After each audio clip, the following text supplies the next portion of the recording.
मित्रों नमस्कार।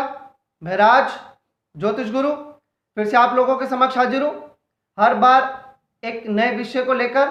और इस बार भी मैं एक नए विषय को लेकर आपके समक्ष हाजिर हुआ हूँ और वो है केतु। आज हम बात करेंगे केतु पर। जो लोग ज्योतिष सीख चुके हैं या कुछ लोग जो अभी भी ज्योतिष के क्षेत्र में जिन्होंने कदम रखा है या जो सीख रहे हैं, उन्होंने अक्सर देखा होगा केतु को लेकर, केतु की दृष्टि को लेकर हमारा ज्योतिष समाज थोड़ा सा बटा हुआ है। बहुत से ज्योतिषियों का मानना है कि केतु की दृष्टि नहीं होती, जैसे दूसरे ग्रहों की दृष्टि होती है। गुरु की दृष्टि होती है 5, 7, 9, शनि की 3, 7, 10, मंगल की 4, 7, 8। उसी प्रकार से केतु की दृष्टि नहीं होती क्योंकि उसका सिर तो था ही नहीं।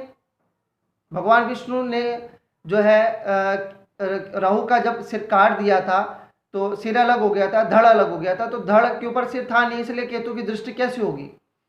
जबकि विद्वानों के एक ग्रुप का मत ये है कि केतु की भी दृष्टियां होती हैं। बहुत से विद्वान, बहुत से हमारे ज्योतिष भाई बहन केतु की भी 5, 7, 9 दृष्टि मानते हैं। एक बात और बहुत से लोगों ने अक्सर मेरे से पूछी है कि केतु को ही मोक्ष का कारक क्यों बनाया गया। तो आज इसी पे हम बात करेंगे। उससे पहले मैं एक छोटी सी बात आपसे करना चाहता हूँ कि बहुत से लोगों का ये मानना है कि ज्योतिष शास्त्र अलग है और धर्म अलग है, ज्योतिष शास्त्र का धर्म से कुछ लेना देना नहीं है। तो मित्रों, ऐसा नहीं है।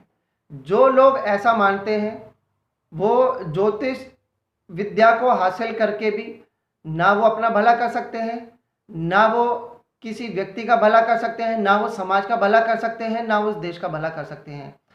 क्योंकि ऐसे कहने वाले जो लोग हैं कि ज्योतिष अलग है और धर्म अलग है, एक्चुअली उन लोगों में कुछ ना कुछ अहम होता है, कुछ ना कुछ नकारात्मक सोच होती है जो उन्हें ज्योतिष शास्त्र और धर्म को आपस में जोड़ने नहीं देती। मित्रों, हमें कैसे ज्ञान हुआ कि सूर्य क्या है, मंगल क्या है, बुध क्या है, शनि क्या है, इस चीज का हमें ज्ञान कैसे हुआ। ज्योतिष शास्त्र क्या है? ज्योतिष शास्त्र वेदों का ही तो एक अंग है। जब ज्योतिष शास्त्र वेदों का ही अंग है तो ये धर्म से अलग कैसे हुआ? आपको कैसे पता लगा सूर्य ग्रह की प्रकृति क्या थी? साइंस तो अब आया, ज्योतिष शास्त्र तो बहुत पहले हमारी ऋषि मुनियों ने लिखा हुआ था। जो धर्म में प्रांगत होते थे, यज्ञ संस्कृति में प्रांगत होते थे, सनातन और वैदिक धर्म के बड़े जबरदस्त अनुयायी थे, उन्होंने ही तो ज्योतिष शास्त्र का निर्माण किया, जिसको आज हम और आप बैठकर पढ़ते हैं, सीखते हैं, लोगों को बताते हैं, सुनते हैं। तो अगर हमें किसी ग्रहों के बारे में जानना है तो मित्रों शास्त्रों का अनुसरण करें। हमारे हिंदू धर्म में दिए तमाम तरह के शास्त्र आप पढ़ डालें, तभी आप ज्योतिष और ज्योतिष में विद्यमान हर बातों का आप बारीकी से अध्ययन कर पाएंगे। टीवी सीरियल्स पे मत जाइए कि टीवी सीरियल्स में दिखाया जाए शनि ऐसे थे या बुध ऐसे थे या सूर्य, नहीं, टीवी सीरियल्स में मत जाइए। टीवी सीरियल्स बनाने वाले लोग अक्सर एंटरटेनमेंट बनाने के चक्कर में जो फैक्ट्स हैं, जो सच्चाई है, उसको तोड़ मरोड़ कर पेश करते हैं। अगर आप जानना चाहते हैं, ज्योतिष को जानना चाहते हैं, अपने हिंदू धर्म को जानना चाहते हैं, पुरानी कथाओं को पढ़िए और समझिए, वहीं से ही सारा तत्व निकलता है। तो आज दो बातें मैं उठाऊंगा और उस दो बातों का जवाब ढूंढने की कोशिश करूंगा कि क्या केतु की भी 5, 7, 9 दृष्टि होती है या नहीं, और केतु को ही मोक्ष का कारक क्यों माना गया। इस चीज को समझने के लिए हमें वापस अपनी पुरानी कथाओं पर आना होगा। मित्रों, जब समुद्र मंथन हुआ, जब उसमें से अमृत कलश निकला तो देवताओं और असुरों में संग्राम छिड़ गया। भगवान विष्णु नहीं चाहते थे कि असुर अमृत पी के अमर हो जाए और असुरी वृत्ति हमेशा हमेशा के लिए इंसानों पर अपना प्रभाव डाले। इसलिए उन्होंने देवताओं के एक समूह को अलग किया, असुरों के एक समूह को अलग किया, मोहिनी रूप धारण किया, जबकि अमृत वो देवताओं को ही पिला रहे थे और असुरों को वो साधारण जल पिला रहे थे। राहु नाम का जो राक्षस था, उसे इस चीज का समझ आ गई, साजिश को वो समझ गया और वो देवता रूप बनाकर देवताओं में बैठ गया और उसने अमृत पान कर लिया। जैसे ही राहु ने अमृत पान किया, राहु अमर हो गया। इस साजिश का जो पता वो चंद्रमा ने, जो चंद्र ग्रह थे, जो चंद्र देवते, उन्होंने भगवान विष्णु जी को बता दिया और विष्णु जी ने अपने सुदर्शन चक्र से राहु का सिर धड़ से अलग कर दिया। अब यहां से समस्या क्या आई कि राहु अमृत पी चुका था, तो राहु का सिर भी यथावत रहा और राहु का धड़ भी यथावत रहा, मतलब उनमें प्राण रहे, वो निष्प्राण नहीं हुए। क्योंकि सिर था, सारी साजिश राहु अपने दिमाग से करता था, राहु जो है ऊपर, उसका सिर ऊपर रह गया और जो उसका धड़ था वो भगवान विष्णु के चरणों में गिरा। जब उन राहु के जो धड़ के जो हाथ थे वो भगवान विष्णु के चरणों पर पड़े। सुदर्शन चक्र ने सिर को धड़ से अलग किया था। जब भगवान विष्णु जो जगत के पालनहार हैं, जब उनके चरणों में धड़ पड़ा देखा, उनके चरणों के ऊपर उस धड़ के हाथ देखे, राहु के धड़ जो कट के गिर गया था, तब सुदर्शन चक्र आकार रूप में भगवान विष्णु के सामने नतमस्तक होते हुए आए और बोले कि भगवान, आप तो सृष्टि के आधार हैं, जो आपकी शरण में आ जाएगा, जो आपके चरणों में पड़ जाएगा, क्या आप उसका उद्धार नहीं करेंगे? बेशक ये कटने से पहले, सिर और धड़ अलग होने से पहले बेशक ये राहु था, लेकिन अब ये इसका धड़ तो आपकी शरण में है, तो आपको इसका उद्धार तो करना ही पड़ेगा। भगवान विष्णु जी सुदर्शन चक्र से प्रसन्न हुए, उन्होंने धड़ को उठाया, धड़ को उठाकर काल्पनिक सिर केतु को प्रदान किया और वरदान दिया कि क्योंकि सुदर्शन चक्र से तुम्हारी उत्पत्ति हुई है, राहु के सिर से तुम अलग हुए हो, इसलिए सुदर्शन चक्र आपके औरस पिता माने गए, आपके धर्म पिता माने जाएंगे। क्योंकि जो सुदर्शन चक्र हैं वो भगवान विष्णु के बड़े पावन अस्त्र थे। जिसकी भी मृत्यु सुदर्शन चक्र से होती थी उसको मोक्ष की प्राप्ति हो जाती थी। एक्चुअली मोक्ष एक संस्कृत का शब्द है, हिंदी में इसका अर्थ है समाप्त, इंग्लिश पे कहते हैं दी एंड, खत्म, यहां खत्म हो गया।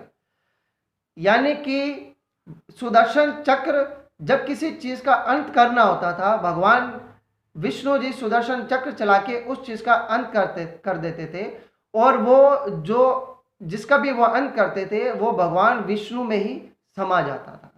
यानी कि वो जन्म और मरण के मृत्यु चक्र से अलग हो जाता था, उस चक्र से उसको छुटकारा मिल जाता था।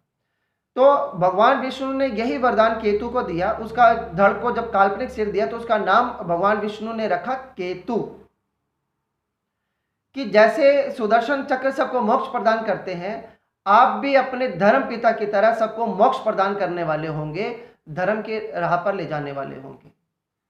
तब भगवान केतु जो इस समय देवताओं की श्रेणी में है, केतु ने यही भगवान विष्णु जी से प्रार्थना की थी कि भगवान जो कुछ भी साजिश वो राहु करता था, मैं तो बस उसकी सिर में जो साजिश होती थी, जो वो मुझे आज्ञा देता था, तो मैं धड़ रूपी, मैं तो सिर्फ उसकी आज्ञा का पालन करता था, इसलिए मेरा तो कोई कसूर नहीं, इसलिए मुझे आप अपनी शरण में लीजिए। भगवान विष्णु ने उन्हें अपनी शरण में लिया, उन्हें धर्म की ध्वजा फहराने का उन्हें कारक बनाया कि आप वहां पर ध्वजा फहराओगे धर्म की, जहां पर नास्तिक लोग रहते होंगे। जैसे दो प्रकार के टीचर होते हैं स्कूल में, एक तो टीचर ऐसा होता है कि जो बच्चों को मार मार के सिखाता है, और एक टीचर ऐसा होता है कि जो बच्चों को प्यार से सिखाता है, लेकिन दोनों का उद्देश्य एक ही होता है कि ये जो हमारा स्टूडेंट है, हमारा ये जो छात्र है, ये अच्छा पढ़ लिख जाए और जीवन में कुछ आगे बढ़े। उसी तरह से ये जो केतु है, ये एक तरह से मारने पीटने वाला टीचर है।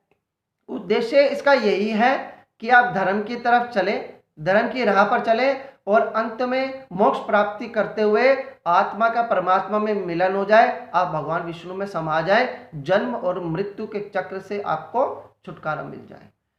क्योंकि काल्पनिक सिर केतु को प्रदान कर दिया गया था, इसलिए यह कहना कि केतु की दृष्टि नहीं थी या केतु की दृष्टि नहीं होती, कहना गलत है। इस प्रकार केतु की भी दृष्टि मानी जाती है। मेरा तो यही मानना है, बाकी आप लोग विचार करें, आप सब लोग भी समझदार हैं, ज्योतिष शास्त्र सीख रहे हैं या सीख चुके होंगे, आप भी अपना विचार प्रकट कर सकते हैं कि आपको क्या लगता है कि क्या माननी चाहिए या नहीं माननी चाहिए। मैंने जितने भी गुरुजनों से बात की है, जितने भी अपने जो हमारे सीनियर हैं उनसे हमने बात की है, उन सबका यही मानना है कि केतु की दृष्टि होती है और जब आप कुंडली देखते हैं उसमें भी आपको केतु की दृष्टि लगानी चाहिए, तभी आप अच्छा फल प्राप्त कर सकते हैं जब आप किसी कुंडली को आप देख रहे हो। तो आज दो बातों का मैंने आपको जवाब दिया कि एक तो केतु की दृष्टि होती है, केतु की दृष्टि राहु के समान ही मानी गई है 5, 7, 9, और केतु को क्यों मोक्ष का कारक भगवान विष्णु ने बनाया, क्योंकि केतु के जो धर्म पिता, जो औरस पिता थे, वो सुदर्शन चक्र थे, जो भगवान विष्णु के पावन अस्त्र के रूप में माने गए हैं। आपको कैसा लगा ये वीडियो बताना ना भूलिएगा। अगर अच्छा लगा तो वीडियो जरूर लाइक कीजिएगा और आपसे मित्रों प्रार्थना है कि मेरे चैनल को सब्सक्राइब भी जरूर कीजिएगा, क्योंकि आपका एक एक सब्सक्रिप्शन हमारे लिए प्रेरणा का काम करता है। हमें आगे वीडियो बनाने के लिए हमें हिम्मत मिलती है, हमें प्रेरणा मिलती है। अगर आप कुछ बताना चाहें, कुछ कहना चाहें तो आप मुझे कमेंट में लिख के बता सकते हैं। अगली बार फिर आपके सामने हाजिर होऊंगा, तब तक के लिए मुझे आज्ञा दीजिए। जय माता दी।